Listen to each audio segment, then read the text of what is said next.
This is Chris. Just wanted to make sure the timer was running. Make sure I wasn't getting some, no video. I want to talk a little bit today about Google Maps. Well, I love Google Maps. I use it on my smartphone, which I have mounted via a bracket that suction cups onto my front windshield. I use it constantly when I'm driving. I just find it is so handy to have. I don't, if I get lost, I don't stay lost for long. And it finds one of the things I like about it is it finds interesting ways to go places. I would never sit down and say, hey, that way is faster than this other way that I've always done it. But it's amazing how many times it does that. So it makes a lot of our trips when we go out and do our work out of town an adventure. The one negative thing about it, though, is that Google Maps uses more power than my charging port that plugs into my power port in my car. The thing that looks like a cigarette lighter, but nobody calls them cigarette lighters ports anymore.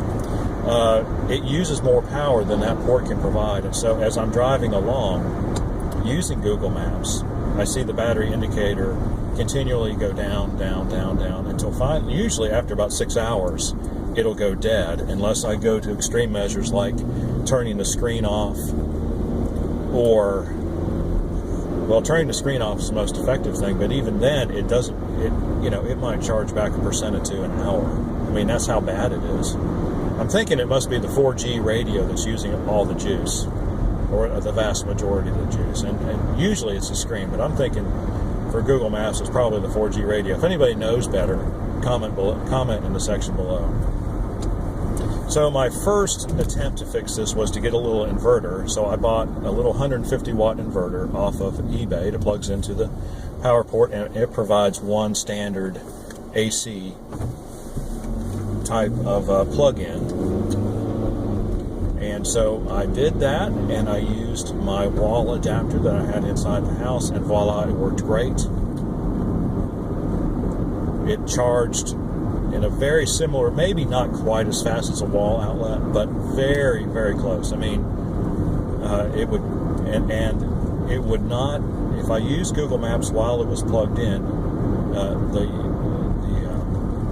the battery indicator would stay at 100%. So no matter how long I drove, it would stay at 100%. And if I unplugged it for a while, let it run down to say 60%, and then plugged it back in, it would start to charge again at a reasonable rate of speed. And so I was happy with that.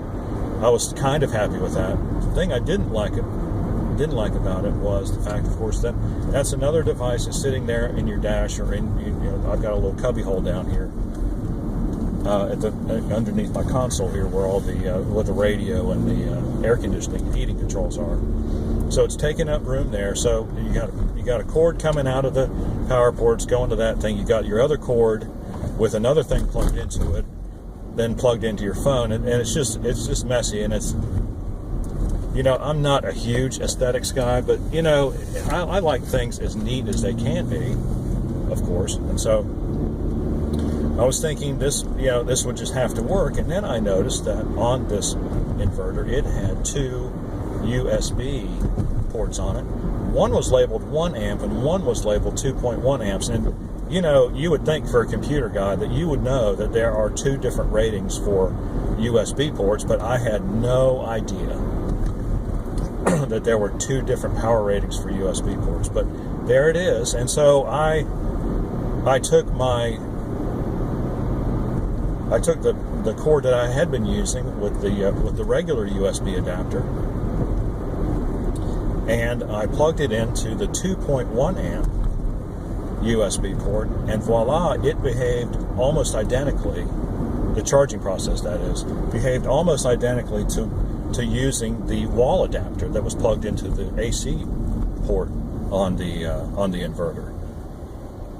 So I was like, man, this is great. This works really well, and it did get rid of the big wall adapter thing sticking out, next to my gear shift lever, so that was nice. Then I thought, well, you know what, if 2.1 amps works, if that's what the deal is, if it just needs that power, then certainly somebody makes just a little thing that you can plug into the power port, and then just plug your USB cable into that. And sure enough, I get on Amazon. Yep, they've got them. I got one for $10. It's got 2 USB ports, 2 at 2.4 amps. And so I'm looking for a parking place, so I'm trying to talk, which is not a good idea. So I'll just turn in here. So it's got 2. So 2 days later, I had it and tried it out, and it works great. And so that has solved my problem in a nice aesthetic way. So now, and it sits almost flush with the face of the power port. In fact, I can almost close the cover on the port. It has a little cover built into it. I can almost close the cover. That's how unobtrusive it is. So now I'm back to the way it was before. I've got an adapter plugged into my power port. I've got a USB cable running up to my phone. But I don't have any more power issues. I can run Google Maps all day long.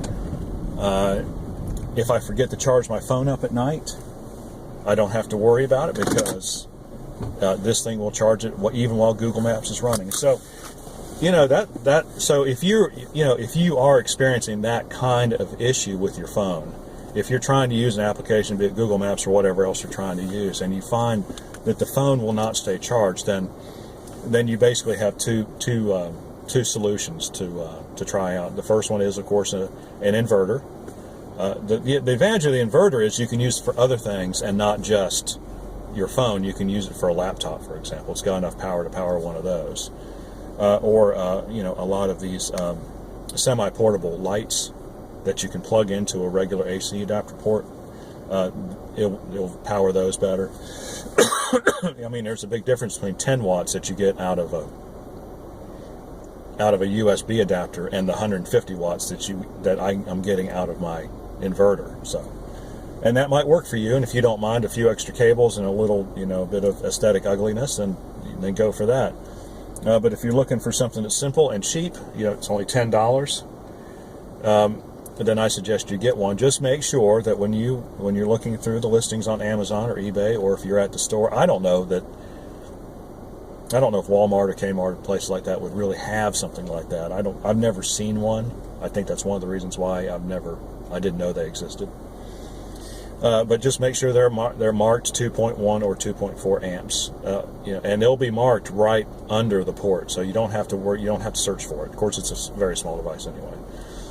And that'll take care of you, and it'll take care of your power problems. And so I just wanted to share that with you today. If you have any comments, like and subscribe in the section below. We really like it when you do. And we will see you on the next one.